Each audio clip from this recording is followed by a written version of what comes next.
Hi, I'm Fazil Mihlar, editorial page editor of the Vancouver Sun, and I'm joined today by Daphne Bramham, award-winning columnist, to talk about child sex tourism.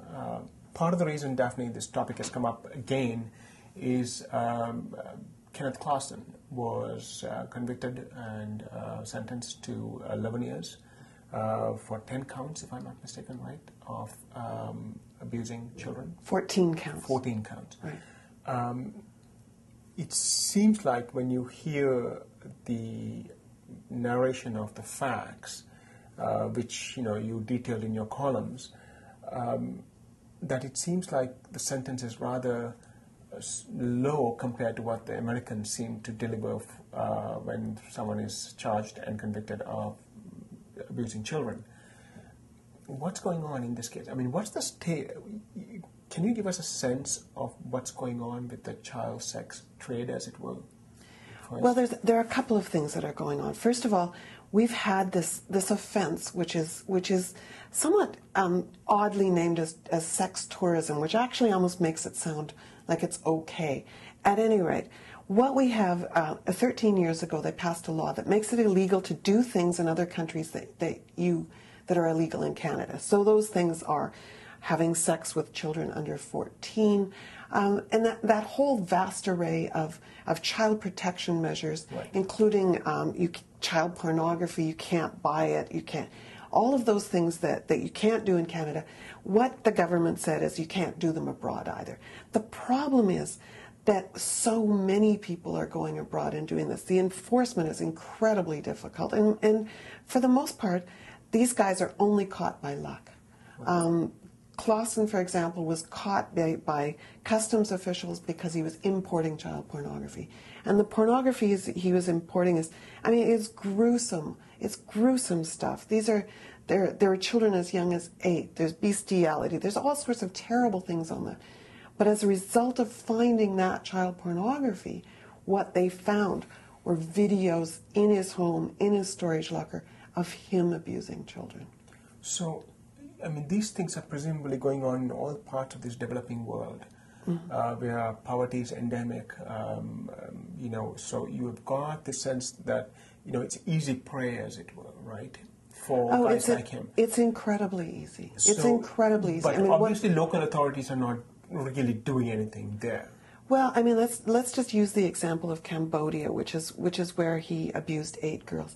He flew into Cambodia, and within hours of arriving at the airport, he had a child in his hotel room, and in the course of 2.5 days, he sexually assaulted and abused 8 girls. I mean, and then he flew out. This is well organized. There are all kinds of people making all kinds of money on this, and the thing is that in countries like Cambodia that are chaotic, their institutions have been destroyed by civil war. This is a way of them getting money, and so there's a propensity for the officials to turn a blind eye. There's a lot of corruption, but these are children. I've had people who've written to me, and only a couple of people who've said, what he did, he's just a sleazebag, and the children in these countries, they need the money. But if people need the money, if children need the money, there are better ways to do it than sexually assaulting them. Like, there's just nothing right about this. But, because you point out that, authorities there kind of turn a blind eye, etc. But then the question becomes, how much of a priority is it for, whether it's Interpol or other police agencies, international agencies, to crack down on this? I mean, is it a priority, or is it such a low down on the list that really they're going after, they're going after organized crime, they're going after terrorism, financing, all of that? What sort of priority is this? In your research, what have you come across? Well, I mean, human trafficking, most of which goes into the sex trade, is now, they believe, equivalent or more valuable than the drug trafficking. Wow. So this is a huge trade. Interpol is interested. The United States is doing a good job. And to go back to your original questions about sentencing, I mean, one of the things that the Americans always have much larger sentences. Right. I mean, they have this they're sentencing consecutive people to sentences, 200 years. 200 years and so on, right, which in a way becomes kind of ridiculous. But one of the problems in Canada is that our laws, even when children are abused in Canada by Canadians, by priests, by fathers, by uncles, by teachers, by judges, the sentences are very low.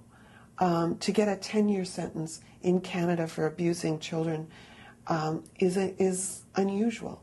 The same day that Clausen was sentenced to 11 years, 10 for abusing these 14 girls in Colombia and Cambodia, there was a guy who was sentenced in Surrey to 13 years for abusing his daughters and one of their friends. 13 years. I mean, to me, what we're saying as a society is not only do we not think that abusing children is worth more than a 13-year sentence, what we're saying is abusing children in other countries, while it's important, it's really only worth 10 years. So the signal and the deterrence effects of our sentence isn't exactly, we're not sending the right signal. Well, we sent. I think it actually was a good week. What Kenneth Clausen got was the highest sentence ever. The guy in Surrey, one of the highest sentences ever. So I think we're moving in the right direction, but people need to be outraged about this. It really is. We as a society need to send that message, because I believe, and I think right-thinking people believe, the protection of vulnerable, innocent children is the highest priority. It's something that's not only a human right, it's a human instinct to protect children. And the people who don't do that need to be sanctioned at the highest levels and put away, taken off the streets. You have a moral responsibility there, no question in my mind. Thank you very much, Daphne. Thank you.